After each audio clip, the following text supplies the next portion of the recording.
Welcome to the Dorky Readings and Bloopers, featuring Blood Phoenix Rebirth, first book of the Broken World series. Chapter 14. Bowden stooped to sweep me up into his arms, but I stopped him. My hand pushed his hair from his forehead, and his golden eyes sparkled. Like you say, I am vampire. I can run fast too. At least, that's what I assume. He righted and spoke in a low tone. Keep up if you can. Then he disappeared, and I barely made out what direction he zoomed off in. I ran after him. After a few minutes, I didn't so much as catch up, but caught sight of him. Unfortunately, I lagged most of the way back to civilization. Only minutes later, we hit paved streets and brick buildings. Bone leaned against the back of a building, picking at his nails when I reached him. He looked up as I approached, casually. Are you finally here? Oh, kiss my newborn vampire ass. He blushed. He actually blushed, which made him look a whole lot younger. Younger than what, though? How long do leprechauns live, anyways? Were they mortal? And now that I've thought about it, were there lady leprechauns? I'd never heard of one. Was it like the Smurfs, where there was only one lady and ew. That would be awful. What do you think of? Your face stops glowing. I shook my head. It's nothing, just silly stuff. Ever heard of the Smurfs? Smurfs. Yeah, never mind. He offered me his hand. Shall we go? I hesitated, and he moved toward me. Not scary. I am here. Only he played a big part in my fear, but taking his hand sent a cool, calming sensation through me. Another leprechaun ability? You know, there really needs to be more books on leprechauns or something out there, so maybe I could guess about some of this stuff. But no, just fumbling around in the dark here, because asking him would be too easy, right? How old are you? How old do you think I am? No, seriously, no playing. How old? I am old, over millennia. Bun snaked his arm around my shoulders. He held me awkwardly, so I tried to twist from his grasp, but he tightened his hold. This is necessary. For me to help, we must appear as couple. That way, it's not weird for me to be there as you feed. Are you using something to make me calmer? You mean power? Yes, I make you calm. Less panic, less mistakes. I nodded, wrapped my hand around his waist, and slipped my fingers in the belt loops of his jeans. Bone pressed me against his side briefly, which made it harder to walk, so he settled for playing with what Grammy called a boingy girl. We emerged from between the buildings onto a barren street. A few people congregated around a small pizza shop, smoking. That's where we went. As we entered, every gaze followed us. Bone released me by a booth and motioned to where the cashier stood, waiting for us. I sat facing the door as he went to order. The shop had 12 tables and 4 booths, only half of them occupied. A birthday party had pushed 3 of the tables on the other side of the room together. Blue and white streamers and balloons hung around the tables and chairs. A second presence stood against the wall behind them. A group of teenagers were crammed into an oversized booth. 3 girls and 7 boys. And as every other patron returned to the people they had come with, the group of teens watched Bowden and I. They talked about us as if they'd never seen strangers before, saying normal things like, "Where'd these 2 come from? Someone should go talk to them. That dude is freaking tall. And, you know, redheads are the freakiest in the sack." They discussed which one of them would talk to us. They made a decision, and 3 of them crawled out of the booth. The 3rd came my way. He was the group's designated bad boy in a vintage leather jacket that had probably been a biker's before it became his, jeans ripped more than fashionably, and a black beater. A tough guy's smile spread over his mouth. "Hey," he said, arriving at my table, his voice higher than he'd probably hoped. "Hey," I said. He gestured to the seat opposite me, and I nodded, and he slid into the booth. Now, should I be forward or let him be? He smelled nervous, and his eyes flicked to Bowden. "How hard do you bite?" He draped one arm over the back of the booth in an attempt at nonchalance. I leaned forward, teasing. "Depends on who's asking." "Brian." His gaze flipped back to Bowden. Me, I said. "Do you like redheads, Brian?" He lost a bit of his confidence, but worked to regain it. Brian's smile widened. "I do." I crooked my finger at him, as if I had a secret to share. He leaned forward. "And do you want me to bite you?" He pulled back a little, looking at my leprechaun. I grabbed his chin. "Look at me. Don't worry about him." He smelled like garlic pizza on the surface, but meat and blood underneath. Catching his gaze, I pushed the want to come with us at him. Brian blinked and gave me a toothy smile. Only if you bite hard. Bowden returned with a box of pizza in his hands, and he leaned down and kissed me gently on the mouth, then turned to Brian. He spoke in a thicker accent. Are you coming with us? Brian blinked. I didn't blame him. Bowden stood at least 7 feet tall. Brian lost his cool guy act and stammered, What? The group of teenagers sat silently, staring at the three of us like a fight might break out. Bowden smiled a charming smile. Mimi, did you not ask him to come? We haven't gotten there yet. We were talking about biting. I'd like to bite him. Can I bite you, Brian? Say yes and come with us. I pressed, but Brian kept staring at Bowden. Tell her yes. Bowden made eye contact and a weak version of his glamour slid over us. Yes, Brian said. If Bowden messed with mine so easily, surely I could too. I'd have to try harder next time. After you. Bowden bowed slightly. Brian's group continued their hushed whispers as we slipped from the booth and headed outside. Where are they taking him? Dude's gonna get laid, and shit's about to go down. I hoped this would be an ordinary rendezvous for a teenager like Brian. I didn't want to leave him in the woods for his friends to find. The leprechaun ate an entire slice of pizza by the time we made it outside, and he led us back the way we originally came.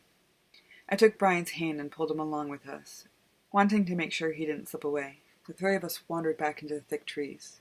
We stopped a few 100 feet from the fence that separated the civilian woods and the state park. Bowden sat with the pizza box open in his lap. I leaned Brian against a tree. The glamour wore off, making him a little bit jumpy and excited, but focused on me. My breath turned shallow, as the smell of him pumped faster into the air around us.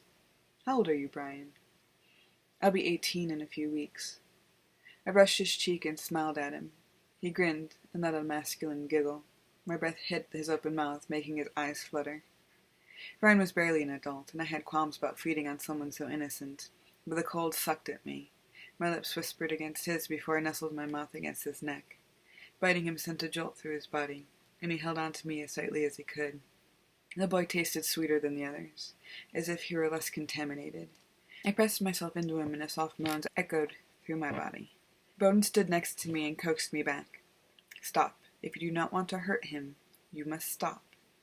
Reluctantly, I licked the remnants of his blood off his neck, bit the tip of my tongue, and closed his wounds. Drawing the blood hurt more than I thought it would. Brian sank to his knees and panted. What was that? He asked between breaths. Who knew biting could feel that way? Brian collapsed onto his side, his chest and stomach rising in big, heavy waves. I couldn't squelch my excitement and leapt on Bowden with a squeal. He caught me easily. The boy didn't die. I grabbed Bowden's face and kissed him. Only the kiss didn't stop at just a kiss. Bowden smashed my back against the side of a nearby tree. The trunk groaned loudly beneath us. He cut my hips almost completely as I ground them against his. His mouth slipped to my neck, and he bit me hard, just this side of breaking the skin. Brian sat up abruptly and mumbled, Hey, don't forget about me. But he collapsed again and snored softly. Bowden's hands reached the skin beneath my shirt, and stars burst behind my trembling lids. His mouth devoured my neck and collarbone until he reached the simple silver chain. The silver didn't shock either of us, but he stopped and looked at the necklace. Then he sent me down and backed away. I will not take advantage. He straightened, standing at attention. My head cleared a little. Any touch between the two of us held the possibility of igniting the glamour, and it might become a permanent imprint. Thank you. He nodded sadly. Let us go call your maker. It is likely he will soon return to empty house. You got a cell? No. My home is not far. His phone there we will call from. He walked off without reaching for me, so I followed. What about Brian? He will be fine. Leave him be. We ran to Bowden's home in silence, and he did not outrun me by much. He owned a modest pale brick one-story hidden on the edge of the state park, the inside done in a pale white wood. Piles of trinkets, precious metals, and shoes, mounds and mounds of shoes, crowded the floor. Once inside his so-called living room, I snorted. You really do like shoes. Bowden blushed as he moved past them. Many of the shoes didn't have their mates. Even a pair of bowling shoes sat on top of a pile in the far corner. He owned no real furniture in the living room. Just piles. I followed him into the kitchen, which wasn't much better. except that it had a small wooden table and 2 large cushioned chairs. Tools and a few shoes covered it, one of them in pieces. He picked up the wall phone and dialed quickly. Venner. She is okay. Not scratch. Yes. Yes. I will tell her. No, not good. Yours? I understand. Good and not. Bowden hung up the phone. He will be here soon. He was on his way. What did he want you to tell me? Oh. He reddened and shuffled his feet a little. He said he is glad you are safe. Felix could have killed you on sight. My hands began to sweat, and I wiped them down my hips. So if you're not here, and there's an emergency, how would I get a hold of you? There is something. Bowden fished through some drawers, quickly becoming agitated and banging around. Then he flashed out of the room and came back just as fast, holding a charm in his hand, a small, green-colored stone. He gestured for me to take it. The stone held the shape of a shoe. Do I have to chant anything? No, just say to come, and I will be there. Magic is in charm, not in words. I can keep this? We really had become friends, or attached in a way we couldn't ignore at the very least. But he'd already done more for me than James. Yes, it's for you to call me when in trouble. He moved to touch me, but had second thoughts, and stuffed his hands in his jean pockets. While we waited for James, Bowden fiddled with some of his shoes, and I learned some facts about leprechauns. Apparently, leprechauns were immortal in the same way that vampires were. As long as someone or something didn't kill them, they wouldn't die of old age. And they did mate, and occasionally reproduced. Leprechauns were, as Bowden said before, male fairies, a rare breed. Evidently, 2 normal fairies could mate and create a leprechaun, and a leprechaun and a fairy could mate and create a normal fairy, which was all real similar to human genetics and the recessive ginger gene. Apparently, most leprechauns stood over 6 feet tall, although Bowden was the tallest that he knew of, and only 2 of them were from Ireland. The rest lived in other Nordic countries. All leprechauns did, however, have pale skin and red hair. Go figure. We talked about the glamour, too, although we muddled our way through the beginning of it. Glamour's real effects were rooted in sex, which clouded most other thoughts and victims. He said that vampires couldn't glamour other creatures the way fairies could. Vampires used more of a kind of mind control, where the glamour overwhelmed someone with sexuality. What happened between Bowden and I was, well, insert my new catchphrase here. And a vampire glamoring a fairy had never happened before either, as far as he could tell. He theorized it had something to do with my extra layer. I agreed with him, although I didn't reveal what exactly that was. Sure, dude saved my life. We totally made out. But something inside held me back with both hands. I leaned to the soft cushion of the chair, and Bowden finished repairing his 6th shoe when James knocked. Bowden motioned for me to stay put as he answered the door. Hello, friend. Thank you for what you have done. I am now in your favor, James said, and relief washed over me. I couldn't explain it, but hearing his voice physically calmed my nerves. I peered from the kitchen at the 2 of them. James took Bowden's hand and pulled him into a hug. When he saw me, his eyes looked lighter, all of the creases in his face smoothed. He smiled at me as he moved past Bowden, and I couldn't help but smile back. Probably some vampire shit, but he made me feel safe. I know, odd, since he was the one who'd killed me. Must be that hostage thing, Stockholm Syndrome or something. James wrapped me up in his long arms and sighed. Strawberries. He smelled so good. Bowden smiled at me, with a deep sadness behind his eyes, a little more than I had been ready for.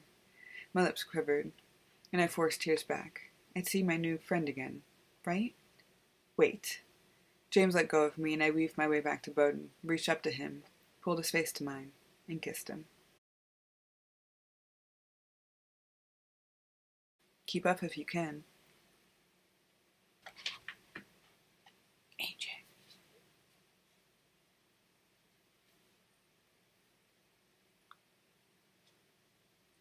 Unfortunately, we emerged from